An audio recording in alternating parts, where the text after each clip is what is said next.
All right, everyone, breaking end time Bible prophecy in the news. There is no peace in the Middle East, in Iraq, in Israel, in Syria, Damascus, and there is a powerful 5.9, originally a 6.0 magnitude earthquake off of Portugal. I am your watchman on the wall. It is the last day in the month of April 2013. Let's go to the first story. Powerful 5.9 magnitude earthquake strikes off Azores archipelago.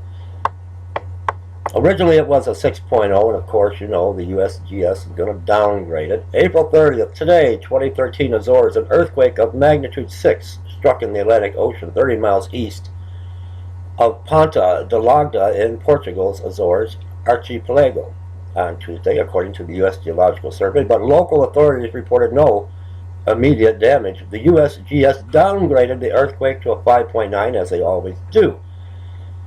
The quake was at a depth of 9.4 miles, the survey said. The quake was felt here, but it was not strong enough to do any serious damage on the island.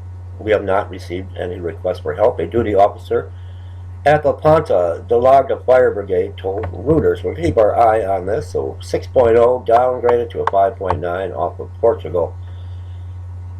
What's happening in the Middle East? There is no peace in the Middle East. Let's go to Iraq first. Iraq on verge of civil war, unraveling in wave of sectarian violence and terror. This is coming out today, April 30th. Baghdad, Shiite dominated areas in southern and central Iraq were rocked Monday by car bomb explosions that killed at least 22 people and fueled fears that the country is sliding into a civil war. The violence occurred as Iraqi security forces surrounded the Sunni cities of Ramadi and Fallujah, demanding that the area's tribes hand over those responsible for killing 5 Iraqi soldiers over the weekend. Authorities gave the tribes 48 hours. The deadline passed, but Jabari, a member of parliament from Ramadi, said late Monday that a tentative deal had been reached to defuse the situation. He said a committee of military commanders, local officials, and tribal figures would search for those thought to be responsible, and the tribes would remove their guns from the streets of Ramadi. The army would be allowed to search specific areas for weapons, but would not launch an attack, he said, adding, I hope now the situation will get better. Fallujah and Ramadi, former hotbeds of the insurgents against American troops when they were in Iraq, had led a 4-month protest maneuver against Prime Minister Nouri, I hope I pronounced this right, Maliki. Politicians fear that an assault on Anbar province could be the beginning of a new sectarian conflict. A decision late last week to storm a Sunni protest camp in northern Iraq triggered a week of violence that left more than 200 people dead. The bombings Monday, particularly in the city of Amara, which has largely avoided such attacks, appeared aimed at jarring the country's Shiite majority. At least 8 people were killed and 18 wounded in 2 car bombings in the southern city near a market where municipal employees gather before work, security officials said. The first exploded in a place where the cleaners used to gather every day, said Ali Kadim Rahim, who lives near the site of the blast. Some women serving breakfast were killed. Some shoppers were hurt. Several shops were destroyed. A car bomb also exploded in a market in the center of, I can't pronounce this, Mahmoudiya, just south of Baghdad, leaving 4 dead and 14 wounded, security officials said. In the southern Shiite shrine city of Karbala, a car bomb blew up in a factory area, leaving 2 dead. Officials said another car bomb exploded near a restaurant in Diwania, also in the south, killing 8 people and wounding 25, officials said. Many Shiite were alarmed last week by scenes of armed Sunni men battling Iraqi forces around the country and by the situation in Anbar, where tribal leaders announced Friday the formation of an army to defend the western province against the Shiite-led government. The next day, 5 soldiers were killed near the Sunni protest encampment in Ramadi, and the security forces demanded that the killers be apprehended. With the country in crisis, the parliament speaker, Usama Nujafi, called for the government to be dissolved and for a caretaker government to be formed ahead of early elections to save the country from civil war. And that comes from the LA Times. Civil unrest unraveling in Iraq. No peace in the Middle East. Let's go to Israel, the apple of God's eye. No peace. Israel carries out first deadly airstrike in Gaza since November truce. This is happening today, April 30th. Bible prophecy in the news.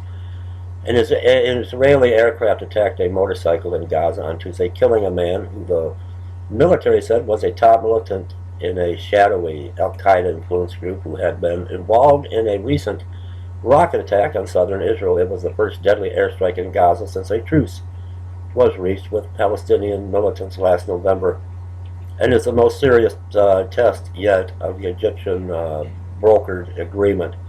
The strike came alongside the fatal stabbing of an Israeli settler in the West Bank, the first killing by a Palestinian of an Israeli in the territory in over a year. The aircraft hit the motorcycle as it was traveling northwest of Gaza City, killing the driver and wounding a passenger. A bystander was also wounded. According to Gaza medical officials, the Israeli military said it had successfully killed Haitham Mashal, describing him as a jihad militant involved in an April 17 rocket attack on southern Israeli resort town of Eilat and other violence.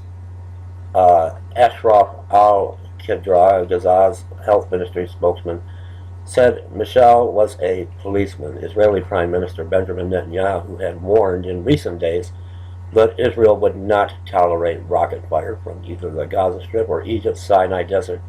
We hit today one of those involved in the despicable rocket fire on Eilat. I said that we would not be quiet over that, Netanyahu said today, Tuesday. We do not accept sporadic rocket fire from Gaza or Sinai. We will act to protect the citizens of Israel, and we are acting. Tuesday's airstrike may strain a 5-month-old ceasefire brokered by Egypt last November that ended 8 days of heavy fighting between Israel and Hamas. I'll put the link to this below. No peace in the Middle East. Israel carries out first deadly airstrike in Gaza since November's truce. Let's go on to Syria. Damascus. Will Damascus become a ruinous heap? Syrian powder keg has exploded. Major conflict in the Middle East likely weeks away? Question mark. Today, April 30th, 2013, Syria. 2 people were killed and 20 others injured in northwestern Syrian province of Idlib Tuesday after warplanes dropped bags containing strange substances. Al Jazeera reported, saying the suspicious material was apparently chemical weapons. Videos uploaded by the Qatar News network shows casualties having difficulties breathing, treated in makeshift hospitals. Wow, chemical weapons. One video showed a healthcare professional drawing attention to white foam coming out of an injured man's mouth. The issue of possible chemical attacks by Bashar Assad's government has become a crucial factor and could lead to the United States and other Western powers stepping up their involvement in the Syrian civil war. Both Washington and Jerusalem have expressed concerns about chemical weapons falling into the hands of terrorist groups, either hardline Islamist rebels fighting to topple Assad or his regional allies. Last week, rebels claimed 42 people suffocated to death following a chemical attack by Assad's forces on a Damascus suburb. Damascus is about to become a ruinous heap. And then another story of bombing, and 13, last I heard, reported dead. And I'm wondering, was this another chemical explosion? A lot happening in the world today as we're looking at end time Bible prophecy. Look up. Look up. It's spring. It's a wonderful time for a wedding. and a rapture. Your redemption draws nigh.